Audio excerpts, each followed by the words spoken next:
अथ एकोनविंशोऽध्यायः माघमास महिमा उपाख्यानम। कुमारजी आज्ञा गर्नुहुन्छ हे अगस्त्य मुनि, तिमी ध्यानपूर्वक सुन। यति पातालका कुरा सुनाए, अब मर्त्यमण्डलको कुरा भन्दछु। पूर्वकालमा मर्त्यमण्डलको हिमालयको दक्षिण भागमा ब्रह्मपुर नामको एउटा नगर थियो। त्यहाँका कर्मिष्ठ ब्राह्मणहरू प्रशस्त सम्पत्ति पाई वेद पुराण आदि शास्त्र अध्ययन गरेर आफ्ना धर्म कर्मको पालन गरेर बसेका थिए। त्यही एउटा शिवभद्र नामका अत्यन्त दीन दरिद्र ब्राह्मण पनि थिए।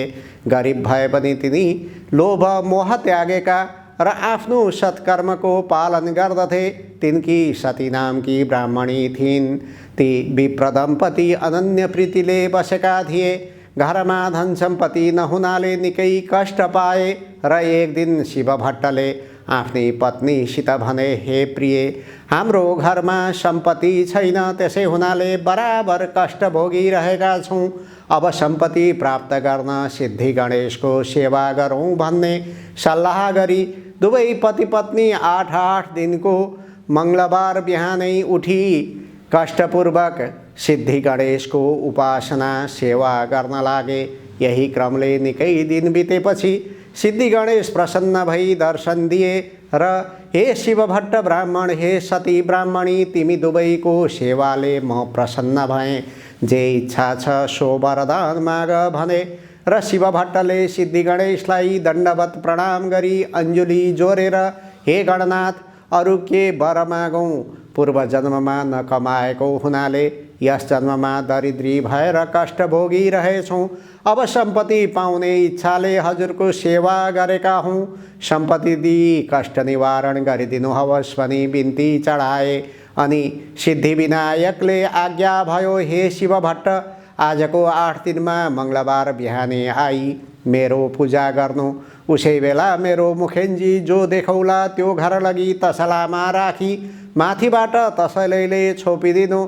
4 दिनपछि छोपेको तसला झिकी हेर्नु, सुन होइरहला अनि त्यसका प्रभावले प्रशस्त सम्पत्ति पाई सुखी हुनेछौ। तिमीलाई सम्पत्ति हुने वरदान दिए, अब आफ्नो घर जाऊ। यति गणेशजीको वचन सुनि शिवभट्ट ब्राह्मण र सती ब्राह्मणीले सिद्धि विनायकलाई दण्डवत प्रणाम गरे। अनि विनायक अन्तर्धान भएपछि उनीहरू घर फर्केर आए। 8 दिन बित्यो र मङ्गलबार आयो। मङ्गलबार बिहानै पूजा सामग्री लिएर ती विप्र दम्पति सिद्धि विनायकको मन्दिरमा गएर उनको अगाडि एउटा लड्डु देखे। अनि दुवै पति पत्नीले नित्य जस्तै विनायकको पूजा गरे र त्यो लड्डु घर लगी तसलामा राखी माथिबाट तसलैले छोपिदिए। 4 दिनपछि छोपेको तसला झिकी हेर्दा सुनको लड्डु भइरहेको देखि प्रसन्न भएर सुरक्षित गरी राखे। उसै दिनदेखि शिवभट्ट ब्राह्मण उसै सुनका प्रभावले असङ्ख्य सम्पत्ति पाई सुखी भए। 10 घर डोली भिक्षा मागेर खाने शिवभट्टले सम्पत्ति पाएपछि एक दिन आफ्नी स्त्रीसित भने, हे सती, पूर्व जन्ममा दान धर्म गर्न नसकेकोले यस जन्ममा कष्ट भोग्यौँ। अब सिद्धि विनायकको कृपाले सम्पत्ति भयो। अब यस जन्ममा दान धर्म नगरे अर्को जन्ममा फेरि दरिद्री भई कष्ट पाउनेछौँ। अत दान धर्म गरौँ भनी दुवै पति पत्नी नित्यै नारायणी गङ्गा स्नान गरी उही हरिहरको पूजा गरेर सुवर्णादि अनेक द्रव्य दान गरी घर आउँथे। यसै दानका तानमा उनले विष्णुको मन्दिर बनवाए, शिवको मन्दिर तयार गराए, सिद्धि विनायकको मन्दिरलाई जगमग तुल्याए, धेरै नै बडा बडा पोखरी खनवाए, बापीहरू र इनारहरू खनाए, बरका, पिपलका, पाकडका, समीका, आँपका, कटहरका, बडहरका, कटुसका, ओखरका, डुम्रीका, खस्रेताका, चिउरीका, लप्सीका वृक्षहरू रोपाए, निबुवाका, कागतीका, लिचीका, पेडारका बगैँचा लगवाए, ठाउँ ठाउँमा नाना भाँतीका फुलका फुलबारी सजाए। गरिब गुरुबाहरूलाई दान दिन दिनभरि धेरै धेरै अन्न भाँडे। जताततै राम्रा राम्रा पाटी पौवा सत्तल चौतारा बनाए। बाटा बाटामा अनेक ठाउँ पौशालाहरू रखाए। ती पौशालाका नजिकै छायादार पाकडका चाँपका रुखहरू रोपाए। ती वृक्षका फेदमा बिसाउन चौतारा चिन्वाए देवघाटका वरिपरि साधु सन्त फक्कड तीर्थयात्रीहरूलाई बास बस्न धर्मशाला बनाइदिए।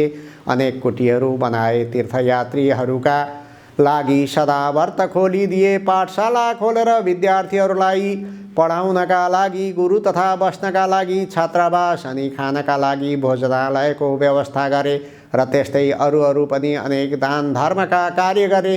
त्यसरी दान धर्म गर्नाले शिवभट्ट ब्राह्मणको सम्पत्ति झन्झन बढ्दै गयो। त्यो देखेर एक दिन शिवभट्टले आफ्नी पत्नीसित भने, हे स्त्री, सम्पत्ति मात्र भएर के गर्ने? हामी वृद्ध भयौँ, हाम्रा सन्तान छैनन्। पछि यो सम्पत्तिको रक्षा को गरिदेला? अतः सन्तानको निम्ति फेरि सिद्धिविनायकको सेवा गरौँ। यस्तो सल्लाह गरेर अघि जस्तै 8 दिनमा मङ्गलबार बिहानै सिद्धिविनायकको सेवा गर्न लागे। तिनका निष्कपट सेवाले विनायक प्रसन्न भई दर्शन दिएर, हे शिवभट्ट ब्राह्मण, तिम्रो सेवाले म प्रसन्न भएँ, वरदान माग भन्नुभयो। यस्तो कृपा सुनि शिवभट्ट र सतीले अन्जुरी जोरी बिन्ती गरे, हे गणनाथ, हजुरका कृपाले सम्पत्ति पायौँ तर सन्तान छैनन्। त्यो सम्पत्तिको रक्षा पछि कसले गरिदेला? अतः सन्तान पनि दिनुहोस्। तिनको यस्तो प्रार्थना सुनि सिद्धिविनायकले आज्ञा भयो, हे शिवभट्ट, सन्तान पाउनका लागि तिमीले 3 वर्षसम्म लगभग माघ स्नान गर्नुपर्छ, अनि मात्र तिमीलाई म सन्तान दिन सक्छु। मकर राशिमा सूर्य सरेको दिनदेखि त्यस राशिमा सूर्य रहेसम्मका 30 दिनलाई माघ महिना भन्दछन् र 30 दिनमा गरिने नियमपूर्वकको नित्य स्नानलाई नै माघ स्नान या मकर स्नान भन्दछन्। जस्तै प्रत्येक दिन सूर्य उदाउँदा रातभरि चिसिएको वातावरणमा पूर्वतिरबाट आइरहेका सूर्यका ताता किरण मिसिएर उत्पन्न भएको ओसिलो तवालोले छेकिएर सूर्य राता देखिउन्जेलको चिसो तातो मिसिएको वातावरणीय समय अति पुण्यदायी र स्वास्थ्यवर्धक हुन्छ। त्यस्तै सूर्य दक्षिणायन भएका बेलाको अन्तिम चिसो वातावरणबाट सूर्य उत्तरायणतिर सर्दाको तातो वातावरण प्राप्त हुँदा चिसोमा बढ्दो तातो मिसिँदै गएको माघ महिना अति पुण्यदायी हुन्छ। अरू प्रत्येक राशिमा सूर्य सर्दा प्रकृतिका भिन्न भिन्न वस्तुहरूमा सूर्यका भिन्न भिन्न प्रभाव परेझै मकर राशिमा सूर्य सर्दा सूर्यको पुण्यदायी प्रभाव पानीमा परेको हुन्छ। त्यसैले माघ महिनाको माघ स्नान माघ दान अति पुण्यदायी हुन्छ। त्यस पुण्यले चिताएको चिज पुर्याउँछ। जस्तो ग्रहहरूमा सूर्य सर्वश्रेष्ठ छ अनि नक्षत्रहरूमा चन्द्रमा सर्वश्रेष्ठ छ, त्यस्तै महिनाहरूमा माघ अति श्रेष्ठ छ। तसर्थ हे शिवभट्ट ब्राह्मण, यस मनुष्यलोकमा जो जन काबिनीहरूको कटाक्ष बाणले एकदम विद्ध भएका छैनन्, अर्थात् जो जन स्त्री लम्पट छैनन्, त्यस्ता ती जन मात्रै मकरमा सूर्य रहँदा तलाउमा वा नदीहरूमा वा पुण्यतीर्थहरूमा श्रद्धा विश्वासपूर्वक स्नान गर्न चाहन्छन्। जो जन बिना आगो, बिना यज्ञ, बिना पाटी पौवा निर्माण गरी सद्गति पाउन चाहन्छन्, त्यस्ताले माघमा बस्ती बाहिरको भर्सक बहँदो जलमा बिहानै नुहाउने गरून्। जो शिवभट्ट जो जन गाई, भूमि, सुन, माणिक्य आदि दान नगरिकन नै सुन गाई दान गरेको फल प्राप्त गर्न चाहन्छन्, तिनीहरूले पक्कै पनि माघ स्नान गर्नुपर्छ। 21 दिने व्रत, कृच्छ व्रत र पराग व्रतले आफ्नो शरीरलाई नसुकाइकन जो स्वर्ग जान चाहन्छन्, तिनीहरूले माघभरि अवश्य नदी वा सरोवर यानि ठुला पोखरीहरूमा नुहाउन्। वैशाखमा हरिको पूजा, कार्तिकमा तपरूपी पूजा र माघमा चाहिँ तपस्या, होम तथा दान तीनवटै गरिन्छ बराबर। अर्थात् हर साल यस्तो गर्ने व्यक्ति अवश्य नै अर्को जन्ममा लक्ष्मीपति राजा हुन्छ। उसलाई कैवल्य धाम प्राप्त गर्ने अर्थात् मुक्ति हुने बुद्धि शुद्ध छ र फेरि मृत्युलोकमा ओर्लन पर्दैन। दिव्य दृष्टि हुनेहरूले तन मन र वचनले भगवानको सेवा गर्नु भनी बताएका छन्। हे शिवभट्ट, यो भन्दा कता हो कता बेसी पुण्यदायी माघमा गरिएका तप, दान, स्नान हुन्छन्। इच्छा सिद्धिका लागि वा सन्तान प्राप्तिका लागि वा हरिको दर्शनका लागि वा अरू नै कामना यानि चाहनाका लागि काय शुद्धि गरेको व्रती भएर नुहाउनेले ती चारै प्रकारको फल पाउँछ। अदितिले माघभरि खाँदै नखाई 12 वर्षसम्म माघ स्नान गरिन्। त्यसै उनले तिनै लोक झल्काउने सूर्य जस्ता तेजिला 12वटा पुत्र पाइन्। माघ स्नानको प्रभावले नै रोहिणी सुभगा अर्थात सौभाग्यवती अनि अरुन्धती दानशीला तथा शची सातत्वले महलमा रूपराशिले झकिझकाउ भएर रहेकी छन्, जसले मकरमा सूर्य रहँदा नदी वा तलाउमा स्नान गर्ने गरेको छ। तिनीहरू यस संसारमा सफा स्वच्छताको शोभाले भरिएको सुन्दरी सुन्दरी नर्तकीहरू आँगनमा नाचिएको दियाका तातीले झलझलाकार सुन्दरी स्त्रीहरूले खचिखचाउ भएको गीत बाजाका स्वरध्वनि भइरहेको मङ्गल कार्यहरूको विधि विधानले शोभिएको वेदका ध्वनिले पवित्र पारिएको विद्वान ब्राह्मणहरू विराजिएको देवताहरूको पूजाले आनन्ददायक तथा सधैँ पाहुनाको लर्को लागिरहने घरमा प्रसन्नतापूर्वक बस्न पाउँछन्। प्यारो वस्तुको त्याग र नियमको पालना गरेर जसले माघ महिनामा प्रशस्त दान दिएको छ, जसले मुरारी भगवानको पूजा गरेको छ, त्यो जन अति उत्तम अति श्रेष्ठ हो। माघ महिना सत्कर्मीलाई सधैँ धर्म दिन्छ र उसको पाप पखाल्दछ। सदा इच्छा पूर्ति चाहनेलाई उसले चाहेको फल दिन्छ, त्यो नचाहनेलाई ज्ञान दिन्छ। जुन लोक ज्ञानीहरूलाई, जुन लोक वनमा बसेर तपस्या गर्नेहरूलाई, जुन लोक विष्णुका भक्तहरूलाई मिल्छ, ती लोक माघमा नित्य स्नान गर्ने जनहरूलाई सदाका लागि मिल्छन्। हे शिव भट्ट, अरू पुण्यहरूले त पुण्य भोग सकिएपछि स्वर्गबाट फर्कनु पर्छ, तर माघ स्नान गर्ने मनुष्यहरूले त कहिल्यै पनि स्वर्गबाट फर्कनु पर्दैन। जो जन माघमा स्नान गरेर दुधालु गाई वैदिक ब्राह्मणलाई दान दिन्छ, त्यस गाईका सर्वाङ्गमा जति रहन्छन् त्यति 1000 वर्षसम्म त्यो जन स्वर्गमै रमाइरहन्छ। जो माघ स्नान गर्ने मनुष्य गुड सक्खर मुछेका तिल दान गर्दछ, त्यसका सबै पाप पखालिएर निश्चय नै त्यो जन निर्मल भएर शोभिन्छ। किनकि सबै धान्यहरूमध्ये तिल जो छ त्यो पाप नाश गर्ने धान्य हो। त्यसकारण हे शिव भट्ट, माघमा प्रयत्नपूर्वक सकेसम्म तिल दान गर्नुपर्छ। नियमपूर्वक माघ स्नान गर्नेले ब्राह्मण भोजन पनि गराउनुपर्छ अनि ब्राह्मण भोजनद्वारा आफ्ना पितृहरूलाई तृप्त पारेर शुद्ध आत्मा भएको त्यो जन विष्णुको परम पदमा प्राप्त हुन्छ। त्यसकारण प्रयत्नपूर्वक पनि माघ महिनाकन दानले बिताउनु पर्दछ। कसैले पनि माघ महिनालाई बिना दानले बिताउनु हुँदैन। आफ्नो सावकाश अनुसार विचारेर पक्कै पनि माघमा सधैँ दान गर्नुपर्छ। जो जन माघ स्नान गरेर ब्राह्मणहरूलाई जुत्ता कमण्डलु दान दिन्छ, त्यो जन अवश्य स्वर्गमा गएर रहन्छ। माघ स्नान रूपी उत्तम तपस्या गर्ने जन कदापि दान बिना माघ बिताउँदै नबिताओस्, किनकि त्यो दानले स्वर्ग प्राप्त हुन्छ। दानले नै स्वर्ग मिल्छ, दानले नै सुख मिल्छ, दानले नै पाप नाश हुन्छ। र यो आश्चर्यको कुरो छ कि महापातक पाप पनि माघमा गरेका दानले नाश हुन्छ। जस्तो सूर्यको बिना आकाश, जस्तै सन्तान बिना कुल, आचार बिना धर्म परको शोभा हुन्न, त्यस्तै बिना दानको तपस्या शोभिँदैन। दानभन्दा अर्को पाप नाश गर्ने पवित्र वस्तु केही पनि छैन। हे शिव भट्ट, तिमीलाई मैले माघ महिनाको महिमा बताएँ, अब माघ स्नानको गरिमा बताउँछु। माघ स्नान समस्त यज्ञभन्दा श्रेष्ठ वा उत्कृष्ट छ। सबै प्रकारको दानको फल दिनेवाला छ र माघ स्नान सबै प्रकारका व्रत र तपस्याको समान पुण्यदायक छ। माघ स्नानको प्रभावले अति शुद्ध मन भएका मानिसहरू पितृकुल मातृकुल दुवै कुलका पितृहरूलाई स्वर्गमा थन्क्याएर अनि उज्जवल चेहरा भएका आफूहरू चाहिँ अत्यन्त राम्रा जता चितायो उतै चल्ने श्रेष्ठ विमानहरूमा चढेर स्वर्ग जान्छन्। जो मनुष्यहरू सधैँ पाप गर्दछन्, सधैँ दुराचार गर्दछन् र कुमार्गमा चल्दछन्, त्यस्ता जन पनि जो माघ स्नान गरेर हरिको पूजा गर्दछन् भने ती पनि यहाँ पापहरूबाट छुट्दछन्। जो कहिल्यै साँचो बोल्दैनन्, जो सधैँ आमा बाबुलाई सताउँदछन्, जसको स्थिति कुनै पनि आश्रममा छैन, जसले आफ्नो कुल धर्म त्यागेका छन् अनि जो पाखण्डी छन्, त्यस्ता जन पनि सज्जनको गति पाउँछन् र माघमा गरेका स्नानका पुण्यहरूले ती व्यक्ति पनि भवसागर तर्दछन्। पृथ्वी तलका पुण्य तीर्थहरूमा माघ स्नान गर्न पाउनु मनुष्यहरूलाई अति दुर्लभ छ, किनकि त्यस माघ स्नानको प्रभावले मनुष्यहरूले ब्रह्मज्ञानीले पाउने पद पाउँदछन्। यसबारेमा विचार्नु पर्ने कुनै काम छैन। हे शिव भट्ट, माघ महिनामा कल्पवास बस्नु, दान गर्नु, हरिको मन्दिरमा जानु, हरिको पूजा गर्नु, यी सब काममा पुण्य अक्षय अर्थात् ननासिने हुन्छन्।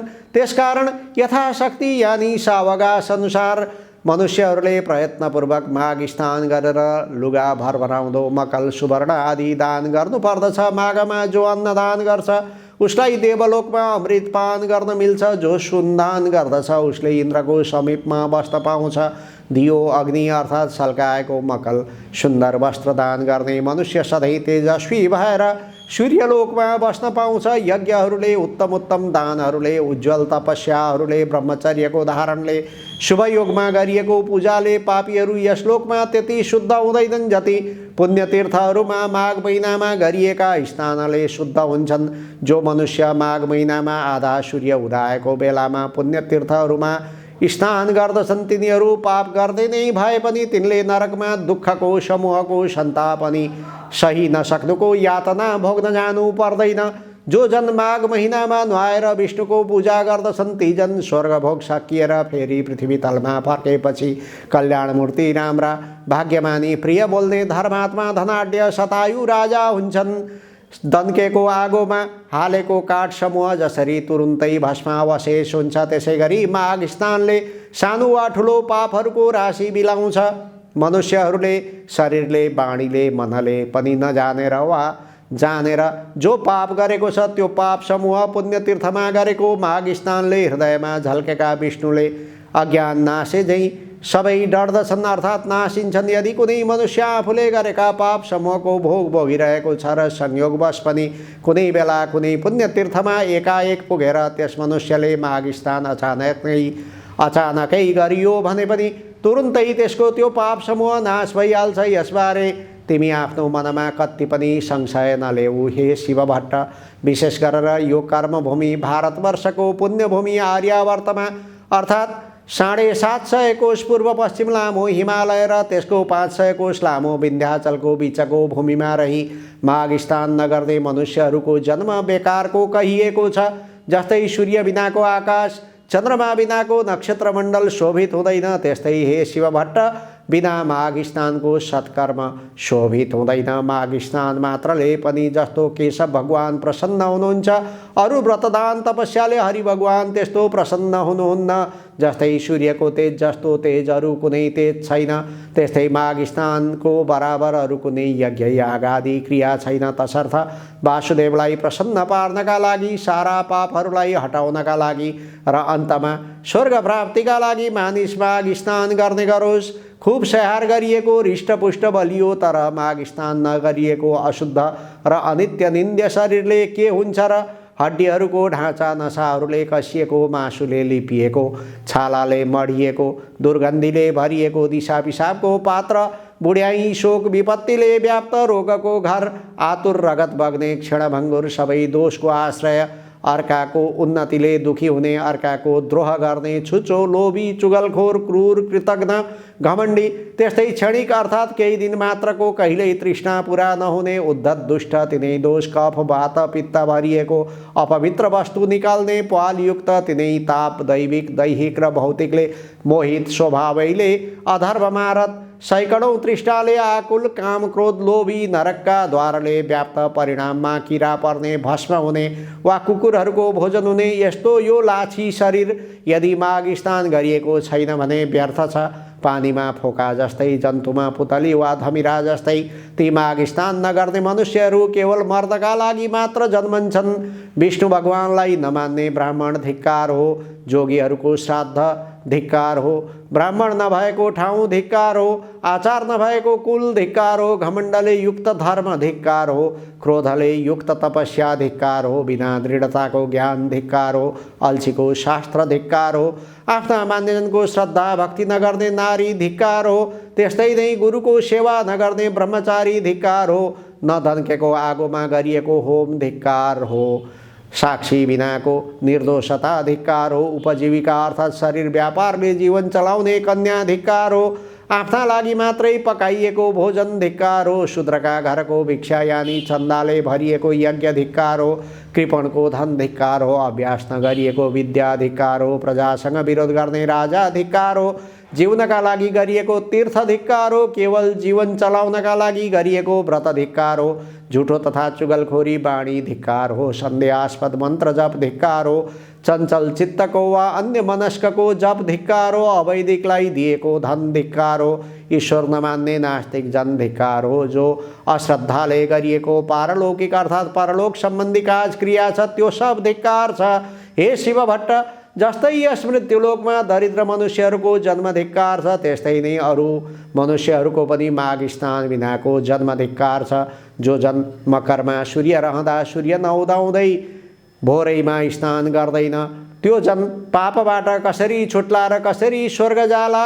बाहुन मारा, सुनचोरुवा, जाँड रक्सी, धोकुवा, गुरुको खाटामा सुतुवा अनि पाँचौँ त्यस्ताको सङ्गत गरुवा जस्ता पापीले पनि प्रत्येक माघमा दिनहुँ मकर स्नान गर्ने गर्नाले ऊ पाप रहित हुन्छ।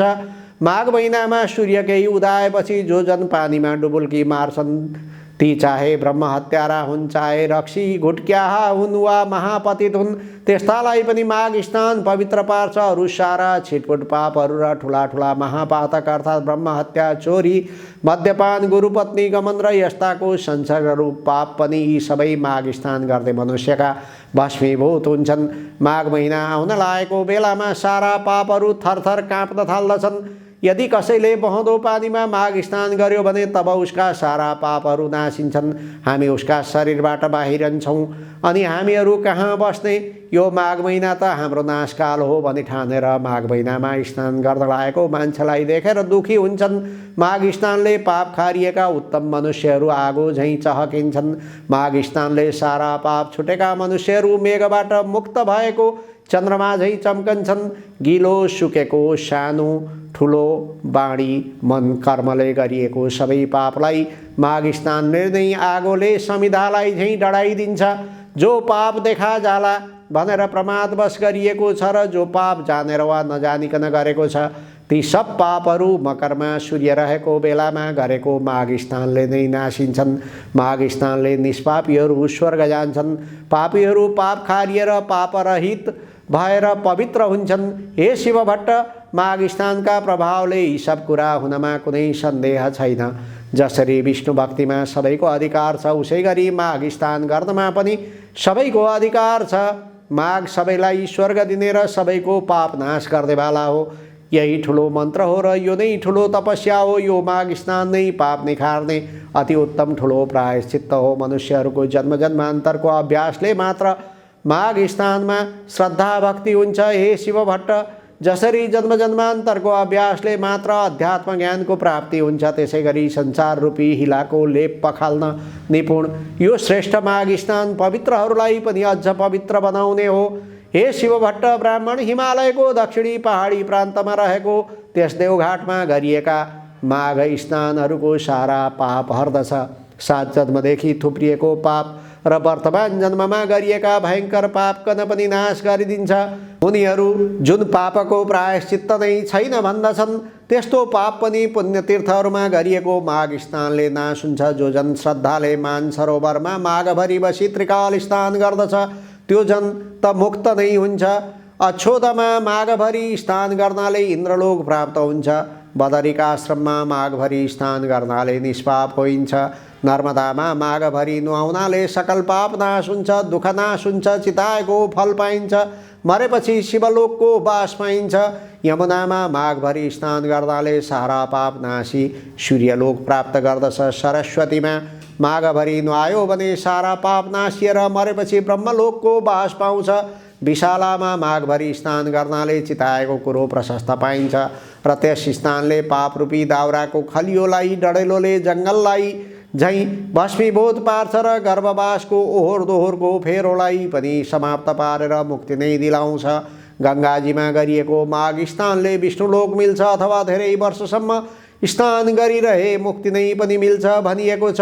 सरयू, कोशी, बागमती, कमला, रापती, तिनाउ, कर्णाली, शारदा वा महाकाली, सिन्धु, सिन्ध, चन्द्रभागा, तापी, गोदावरी, गोमती, गण्डकी, भीमा, पयोष्णी, कृष्णवेणिका, कावेरी, तुङ्गभद्रा, ब्रह्मपुत्र, महानदी, तिस्ता, मेची र अरू पनि जो सोझै समुद्रमा मिसिने नदीहरू छन् तिनमा पनि प्रत्येक माघ स्नान गर्दै मनुष्यहरू तबसम्मका सकल पाप विनाशिएर पछि स्वर्गलोकको बास पाउँछन्। नैमिषारण्यमा प्रतिवर्ष माघ स्नान गर्नाले विष्णुको समीपको बास र पुष्करमा माघभरि स्नान गर्नाले ब्रह्माको नजिकमै बस्न पाइन्छ। कुरुक्षेत्रमा माघभरि स्नान गर्नाले इन्द्रका लोकमा बास पाउँछ र देवदहमा माघभरि स्नान गर्नाले योग सिद्धिको फल पाइन्छ। मकरमा सूर्य र हुन्जेल प्रभास तीर्थमा गरिएको माघ स्नानले रुद्रको गण हुन पाइन्छ। देवकी अर्थात् देउकीमा गरिएको माघ स्नानले देवताको जन्म पाइन्छ। त्रिशुलीमा गरिएको माघ स्नानले कैलाशको बास पाइन्छ। गोमतीमा माघभरि गरिएको मकर स्नानले फेरि जन्मनु पर्दैन। हेमकुटमा महाकालमा ओमकारमा अमरेश्वरमा नीलकण्ठको जलमा माघभरि स्नान गर्नाले रुद्रको लोकमा ऐश्वर्यशाली भएर बस्न पाउँछ। कुनै पनि तीन नदीहरूको सङ्गममा माघभरि नुहाउने गरे आफ्ना इच्छा पूर्ति हुन्छन्, जीवनमा दुःख आइपर्दैनन्। तर हे शिव भट्ट, गण्डकी देउकी त्रिशुलीको सङ्गम भएर नारायणी बगेको देवघाटको त्रिवेणीमा र गङ्गा यमुना सरस्वती मिलेको सङ्गम स्थान प्रयागको त्रिवेणीमा त भाग्यमानीहरूले मात्र माघभरि मकर स्नान गर्न पाउँछन्, किनकि त्यहाँको त्रिनदी मिश्रित स्थलको जल मुक्तिदाता र स्वर्गदाता अनि कल्याणदाता पनि छ। हे शिव भट्ट, ब्राह्मण स्वर्गमा रहने देवताहरू पनि देवघाटको त्रिवेणीको र प्रयागको त्रिवेणीको महिमा बखानिरहन्छन्। जहाँ मकरभरि स्नान गर्ने मनुष्यहरूले अन्तमा विष्णुलोकको वा देवलोकको बास पाउँछन्। जो मनुष्यहरू यी दुवै त्रिवेणी मध्ये एकमा रहेर माघभरि नै सङ्गम स्नान गर्दछन् भने ती जन धेरै पापी भए पनि तिनले नर्क देख्नु पर्दैन। तिनीहरू सरासर वैकुण्ठ वा स्वर्ग जान्छन्, किनकि हे शिव भट्ट, उहिले ब्रह्माजीले ताराजुको एकापट्टि पल्डामा समस्त तीर्थहरू, व्रतहरू, दानहरू, तपस्याहरू, यज्ञहरूका पुण्यफललाई र अर्कापट्टिको पल्डामा देवघाटमा गरिएका माघ स्नानहरूको पुण्यफललाई राखेर तौलेर माघ स्नानको पुण्यफल नै भारी भयो। फेरि त्यसै गरी एकापट्टि देवघाटको त्रिवेणीको पुण्यफल र अर्कोपट्टि प्रयागको त्रिवेणीको पुण्यफललाई राखेर तौलदा पनि देवघाटकै माघ स्नानको पुण्यफल केही भारी नै भयो। यस्तो पुण्यदायी ती त्रिवेणीमा जो जन माघे सङ्क्रान्तिको अघिल्लै दिन वहाँ पुगेर वहीँ महिनैभरि कल्पवास बसी लगातार 20 वर्षसम्म माघ स्नान गर्छन्, तिनले सधैँको लागि कैलाशको बास पाउँछन्। त्यस्तै गरी 40 वर्ष लगातार माघ स्नान गर्नेले निरन्तर स्वर्गको बास र सधैँ 12 महिना त्यहीँ रहेर विष्णु भगवानको मन्त्र निश्चल मनले जप्दै 60 वर्षसम्म लगालग जो जन स्नान गर्दछन् तिनले त कैवल्य धामको आनन्दमय लोकमा सदाका लागि बास पाउँछन्। अनि हे शिव भट्ट, कहिले सृष्टि भयो र कसरी भयो, अनि कहिले अन्त हुन्छ र कसरी हुन्छ भन्ने आदि र अन्तको निदो नभएकाले अनादि अनन्त कहिने 24,000 कोषको गोलाइ भएको धकधकाउँदो रापिलो आगोको गोला सूर्य र त्यसभन्दा 4.5 करोड कोष तल रहेको चिसो न चिसो पानीको 12,000 कोष गोलाइको अविनाशी दह समुद्र, यी दुवैलाई निराधार निरालम्ब आकाशमा आफ्नै धुरी र वृत्तमा नियमित रूपले नियममा राखी अड्याइराख्ने त्यो कुन शक्ति हो भन्ने सोची त्यो शक्तिलाई ठम्याई त्यसलाई जान्नु नै ज्ञान हो र त्यो सत्य शक्तिलाई जान्न वेदविहित सत्मार्गमा चल्नु नै सनातन प्रमुख धर्म हो। हाम्रा चालु आँखाले प्रकाशलाई र प्रकाश परेका तर नछेकिएका वस्तुलाई भ्याएसम्म देखे झै यिनै सूर्य र समुद्रका बीचको आकाशमा रहेका तर यी आँखाले नदेखिने किन्तु मनुष्य मात्रको नाकको फेदमा भएको भ्रिकुटीको भित्र शक्ति रूपले रहेको त्यो दिव्य दृष्टि जुन विराट स्वरूपको दर्शनका लागि एकछिन मात्र श्रीकृष्णले आफ्नो योग बलले अर्जुनको दिव्य दृष्टिकन उघारी दिए झै आफ्नै तपस्याले उघारी दिएका दिव्य दृष्टिले मात्रै देखिने स्वर्ग नर्क आदि लोक देख्नलाई चाहिने कहिलेकाहीँ यिनै आँखामा झिलिक्क गर्ने दिव्य दृष्टि उघार्न गरिने सो प्रयास नै तपस्या हो र त्यस तपस्यामा चाहिने साधन सूर्य तेजमा अविचल मन अड्याइराख्नाले ध्यान नै योग हो। यी सबै सत्प्रयास सिद्धिका लागि आवश्यक पर्ने पहिलो प्रयास शरीर शुद्धि हो र शरीर शुद्धिका लागि चाहिने प्रारम्भिक प्रयास त्यो नियमपूर्वकको मकर स्नान नै हो, अर्थात् ज्ञान रूपी चोटामा चढ्न चाहिने लिस्नोको पहिलो खुड्किलो मकर स्नान हो। तसर्थ हर साल गरिएको विष्णु भक्ति पूर्वकको माघ स्नानले जसरी ती माघी सूर्यलोक पुर्याउँछ र त्यही चिरस्थायी वासस्थान दिलाउँछ, त्यसरी नै यसै लोकमा पनि सन्तान चाहनेहरूलाई सन्तान अनि सुख शान्ति पनि दिलाउँछ। जसरी उहिले 5 वटी गन्धर्व कन्याहरू आपसमा सरापा सरापले प्राप्त भएको कठिन पापको फल पिशाच भएर भोगिरहेका थिए। पछि लोमस ऋषिको उपदेश रूपी बाणीले नै माघ महिनामा गरिएका त्रिवेणी स्नानका प्रभावले ती गन्धर्व कन्याहरू शराबबाट आश्चर्यसित छुटे र अनि उसै बटुक प्रसिद्ध बेटासँग बिहे भयो। बिहे भएको 7 वर्षसम्म पनि सन्तान नभएर पिरिएका तिनीहरूलाई पछि फेरि लोमसले नै 3 वर्षसम्म 3 छाडे दहमा अक्षोदमा लगालग नियमपूर्वक मकर स्नान गराए तब तिनीहरूले 3-3 वर्ष बिराएर